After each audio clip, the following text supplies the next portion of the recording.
Hi everyone, welcome to G S cooking channel. ಇವತ್ತಿನ recipe ಮಜ್ಜಿಗೆ ಮೆಣಸಿನ್ಕಾಯಿ. ಫಸ್ಟ್ ಒಂದು ಬೌಲ್ನ ಜೀರಿಗೆಯನ್ನು ತೊಗೊಂಡು ಅದನ್ನು ಕಮ್ಮಿ ಫ್ಲೇಮಲ್ಲಿ ಚೆನ್ನಾಗಿ ಹುರ್ಕೋಬೇಕು. ಅದನ್ನು ತಣ್ಣಗಾಗಕ್ಕೆ ಬಿಡಬೇಕು. ನೆಕ್ಸ್ಟ್ ಒಂದು ಪ್ಯಾಕೆಟ್ ಮೊಸರನ್ನ ತೊಗೊಂಡು ಅದಕ್ಕೆ ಸ್ವಲ್ಪ ನೀರು ಹಾಕ್ಕೊಂಡು ಚೆನ್ನಾಗಿ ಬೀಟ್ ಮಾಡ್ಕೋಬೇಕು. ಇದನ್ನು ಮನೇಲಿರೋ ಮೊಸರಿಂದ ಮಾಡಿದರೆ, ಮನೇಲಿ ಎಪ್ಪಾಕ್ ಮಾಡ್ತೀವಲ್ಲ ಮೊಸರು, ಅದರಿಂದ ಮಾಡಿದ್ರೆ ಟೇಸ್ಟ್ ಇನ್ನೂ ತುಂಬ ಚೆನ್ನಾಗಿರುತ್ತೆ.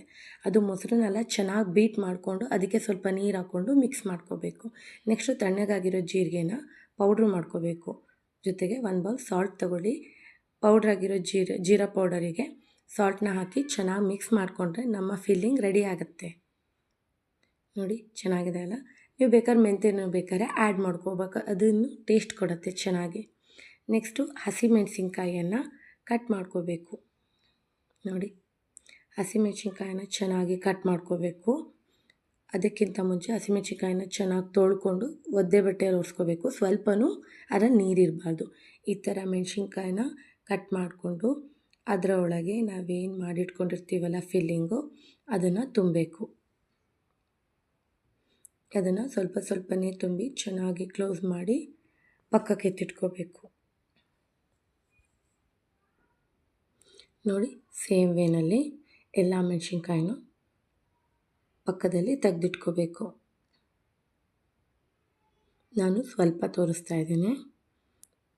ಇದೇ ಮೆಥಡಲ್ಲಿ ಮಾಡಿ, ಚೆನ್ನಾಗಿ ಬರುತ್ತೆ.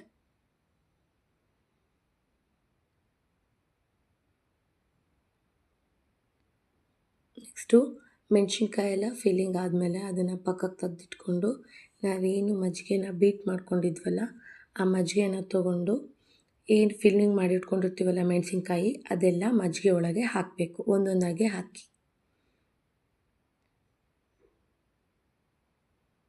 ನೋಡಿ, ನಾನು ಫಿಲ್ಲಿಂಗ್ ಮಾಡಿಟ್ಕೊಂಡಿರೋದು ಹಾಕ್ತಾಯಿದ್ದೀನಿ. ನೆಕ್ಸ್ಟು ಅದನ್ನು ಮಜ್ಜಿಗೆ ಒಳಗೆ ಹಾಕಿದ ಮೇಲೆ ಏನು ಜೀರಿಗೆ ಪೌಡರು ಮತ್ತು ಸಾಲ್ಟಿಂದು ಫಿಲ್ಲಿಂಗ್ ಮಿಕ್ಕಿರುತ್ತಲ್ಲ, ಅದನ್ನು ನಾನು ಅದರೊಳಗೆ ಹಾಕ್ತೀನಿ. ಬೇಕಾದರೆ ನೀವು ಎಕ್ಸ್ಟ್ರಾ ಉಪ್ಪನ್ನ ಆ್ಯಡ್ ಮಾಡ್ಕೋಬೋದು. ಏಕೆಂದರೆ ಮಜ್ಜಿಗೆ ಹುಳಿ ಇತ್ತು ಅಂದರೆ ಉಪ್ಪು ಜಾಸ್ತಿ ಬೇಕಾಗುತ್ತೆ. ನಿಮಗೆ ಉಪ್ಪು ಕಮ್ಮಿ ಬೇಕು ಅಂದರೆ ಸ್ವಲ್ಪ ಕಮ್ಮಿ ಹಾಕ್ಕೊಳ್ಳಿ. ಇವಾಗ ಇರೋ ಎಲ್ಲ ಮೆಣಸಿನ್ಕಾಯಿನ ನಾನು ಹಾಕಿದ್ದೀನಿ. ಈಗ ಏನು ರಿಮೈನಿಂಗ್ ಜೀರಿಗೆ ಪೌಡ್ರು, ಉಪ್ಪಿಂದು ಏನು ಮಿಶ್ರಣ ಇರುತ್ತೆ, ಅದನ್ನು ಮಜ್ಜಿಗೆಯಲ್ಲಿ ಹಾಕ್ಕೊಂಡು ನಾನು ಮಿಕ್ಸ್ ಮಾಡ್ಕೊತಾ ಇದ್ದೀನಿ. ಇದನ್ನು 2 ಡೇಸ್ ಬಿಸಿಲಲ್ಲಿ ಒಣಗಿಸ್ಬೇಕು. ಬೆಳಗ್ಗೆ ಫುಲ್ ಬಿಸಿಲಲ್ಲಿ ಒಣಗಿಸಿ ಸಂಜೆ ಬಂದು ಮಜ್ಜಿಗೆ ಒಳಗೆ ಹಾಕಬೇಕು. ನೆಕ್ಸ್ಟ್ ಮಾರನೇ ದಿನವೂ ಸೇಮ್ ಪ್ರೋಸೆಸ್ಸಲ್ಲಿ 2 ಡೇಸ್ ಒಣಗಿಸ್ಬೇಕು. ಅದಾದಮೇಲೆ 2 ದಿನ ಏನಿದೆ ಮಜ್ಜಿಗೆಯಲ್ಲಿ ಹಾಕೋಂಗಿಲ್ಲ, ಬರೀ ಮೆಣಸಿನ್ಕಾಯಿನ ಒಣಗಿಸ್ಬಿಟ್ಟು ಕರಿಬೇಕು. ಆವಾಗ ನಮ್ಮ ಮಜ್ಜಿಗೆ ಮೆಣಸಿನ್ಕಾಯಿ ರೆಡಿ ಆಗುತ್ತೆ. ಮತ್ತು ಕರಿಯುವಾಗ ಯಾವಾಗಲೂ ಅಷ್ಟೇ ಲೋ ಫ್ಲೇಮಲ್ಲಿ ಕರಿಬೇಕು. ಇದರಿಂದ ಅದು ಸಿಯೋದಿಲ್ಲ ಮತ್ತು ಕಲರು ಚೆನ್ನಾಗಿ ಬರುತ್ತೆ, ತುಂಬ ಟೇಸ್ಟಿಯಾಗಿರುತ್ತೆ. ನೋಡಿ ಎಷ್ಟು ಚೆನ್ನಾಗಿ ಬರ್ತಾ ಇದೆ.